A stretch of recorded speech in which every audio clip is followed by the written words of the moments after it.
दोस्तों भारत को न्यूजीलैंड को हराने के लिए 274 रन बनाने थे और इसके बाद टूट गया 20 साल पुराना रिकॉर्ड। जी हां दोस्तों, भारत और न्यूजीलैंड की टीम के बीच वर्ल्ड कप का सबसे बड़ा मुकाबला खत्म हो चुका है, जहां इस दोनों टीमें वर्ल्ड कप में अपना एक भी मुकाबले नहीं हारी थी और दोनों ही टीमें पिछले चारों के चारों मैच में जीत दर्ज करी थी। और इस बार जो भी टीम जीतती वो 5 बार जीत हासिल कर लेती। जहां दोस्तों इस मैच काफी कमाल का था और इस मैच में कप्तान रोहित शर्मा ने टॉस जीता तो उन्होंने टॉस जीतते ही गेंदबाजी चुनी और दोस्तों उन्होंने बोला कि हमारे टीम में 2 बदलाव हुए हैं, जहां हार्दिक पांड्या की जगह सूर्य कुमार यादव को खिलाया गया है तो शार्दुल ठाकुर की जगह मोहम्मद शमी को खिलाया जा रहा है। और दोस्तों शमी ने आज के मैच में कहर बरपा दिया था। हालांकि दोस्तों न्यूजीलैंड की तरफ से डेविड कनवे और योलियम पारी की शुरुआत करने उतरे तो इनकी शुरुआत बेहद ही खराब रही, क्योंकि दोस्तों इनको पहला झटका ही 9 रन के स्कोर पर मोहम्मद सिराज ने देकर डेविड कनवे को आउट कर दिया था। और दोस्तों कनवे अपना खाता भी नहीं खोल पाए थे तो 19 रन के स्कोर पर मोहम्मद शमी ने अपनी वर्ल्ड कप की पहली गेंद पर ही विल यंग को ग्लैंड बॉल मार दिया था और विल यंग 17 रन बनाकर आउट हो गए थे। और दोस्तों न्यूजीलैंड के दोनों सलामी बल्लेबाज 19 रन के स्कोर पर पवेलियन लौट गए थे और भारत की शुरुआत इस मुकाबले में काफी धमाकेदार अंदाज में हो गई थी। हालांकि इसके बाद दोस्तों सचिन रविंद्र और ड्रे मिचेल ने कमाल का प्रदर्शन करा, क्योंकि दोस्तों 40 रन के स्कोर पर सचिन रविंद्र का कैच रविंद्र जडेजा ने छोड़ दिया था। और दोस्तों इसके बाद सचिन रविंद्र ने इस मौके का भरपूर फायदा उठाकर फिर भारतीय गेंदबाजों की पिटाई की थी और उनके साथ ड्रे मिचेल ने भी इस मुकाबले में घातक बल्लेबाजी करी। जहां इसके बाद इन दोनों बल्लेबाजों ने तीसरे विकेट के लिए 159 रनों की पार्टनरशिप कर ली थी।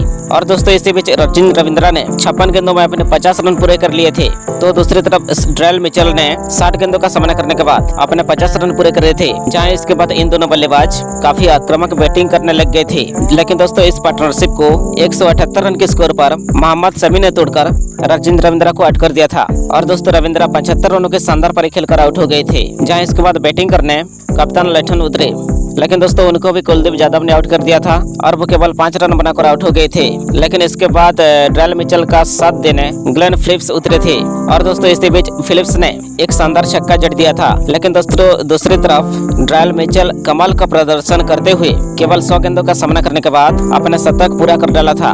और दोस्तों उनका वर्ल्ड कप का ये पहला शतक था, जिसे जड़ने के बाद वो काफी ज्यादा खुश दिख रहे थे। लेकिन इसके बाद हमें भारतीय गेंदबाजों का जबरदस्त कमबैक देखने को मिला, क्योंकि दोस्तों इसके बाद भारतीय टीम का गेंदबाजों ने न्यूजीलैंड के एक के बाद एक विकेट गिराने लग गए, क्योंकि इसके बाद ग्लेन फिलिप्स केवल 23 रन बनाकर कुलदीप यादव का गेंद का शिकार बने थे। तो इसके बाद जसप्रीत बुमराह ने मार्क जम्पन को भी आउट कर दिया था और वो 6 रन बनाकर आउट हो गए थे। जहां इसके बाद मोहम्मद शमी ने एक ही ओवर में एक के बाद एक करके मिचेल सेंटनर और मैच हेनरी को क्लीन बॉल मार दिया था।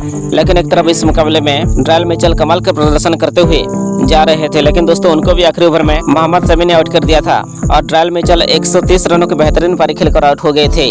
उनके इस पारी में 5 छक्के और 9 चौके शामिल थे।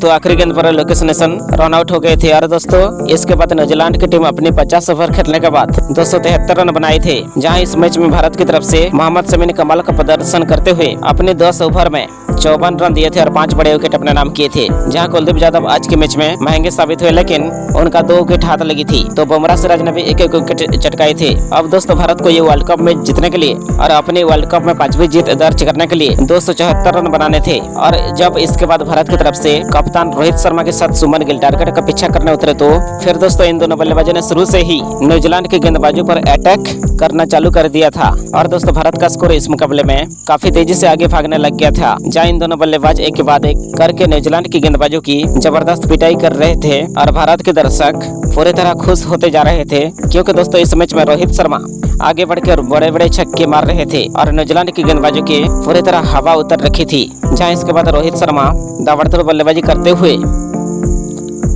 अपने अर्धशतक से केवल 4 रन दूर थे, लेकिन एक बड़ा शॉट खेलने के चक्कर में तभी लवे फर्गुसन की गेंद का शिकार बने और वो क्लीन बोल्ड हो गए थे। जहां रोहित शर्मा की इस पारी में 4 छक्के और 4 चौके शामिल थे और उन्होंने 46 रन की बेहतरीन पारी खेलकर आउट हो गए थे। जहां इसके बाद सुमन गिल को भी लवे फर्गुसन ने 75 रन के स्कोर पर आउट कर दिया था।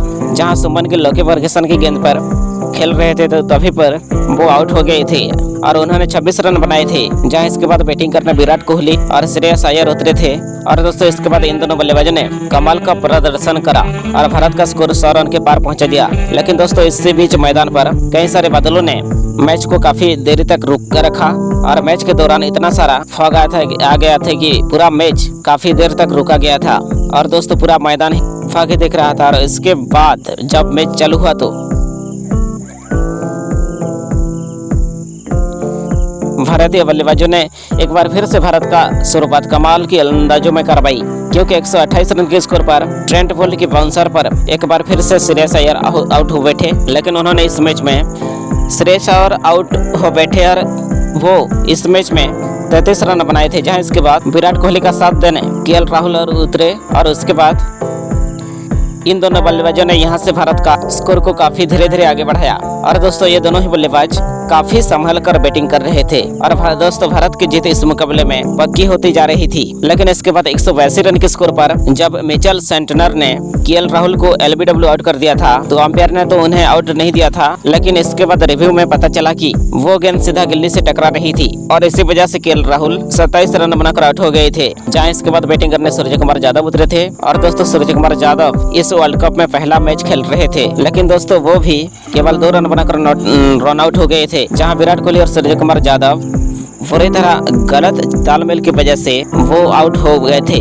लेकिन इससे पहले विराट कोहली ने 7 गेंदों में अपना 50 रन पूरे कर डाले थे और दोस्तों ये मुकाबला पूरी थोड़ी देर फंस जरूर गया था। लेकिन इसके बाद जडेजा बैटिंग करने आए थे तो इसके बाद जडेजा विराट कोहली ने इस मैच में भारत की पकड़ को एक बार फिर से मजबूत करा और भारत की उम्मीद को एक बार फिर से जगा दिया था। और इसके बाद इन दोनों बल्लेबाजों ने कमाल का प्रदर्शन करते हुए भारतीय टीम की जीत को पूरी तरह पक्का कर दिया था। और इसी बीच विराट कोहली का शतक भी होने वाला था, जहां वो अपने शतक से केवल 5 रन दूर थे और भारत को वो मुकाबला जीतने के लिए 5 रन बनाने थे। जहां इसके बाद मैट हेनरी की गेंद पर विराट कोहली ने एक बड़ा शॉट खेला, लेकिन दोस्तों वो कैच फिलिप्स ने पकड़ लिया था और इसी वजह से विराट कोहली 104 गेंदों में 8 चौके और 2 छक्कों की मदद से 95 रनों की शानदार पारी खेलकर आउट हो गए थे और दोस्तों 5 रन से अपने शतक से दूर रह गए। लेकिन दोस्तों उनकी ये पारी 20 साल की डिजायर को खत्म करवा गई, क्योंकि दोस्तों इसके बाद रविंद्र जडेजा ने 48वें ओवर की आखिरी गेंद पर एक शानदार चौका जड़कर भारत को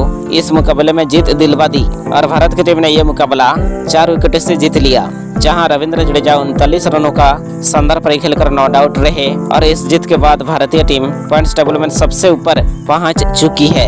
दोस्तों जाते जाते वीडियो को एक प्यारा सा लाइक करें, चैनल को सब्सक्राइब करें, हमें फॉलो करें। Thank you.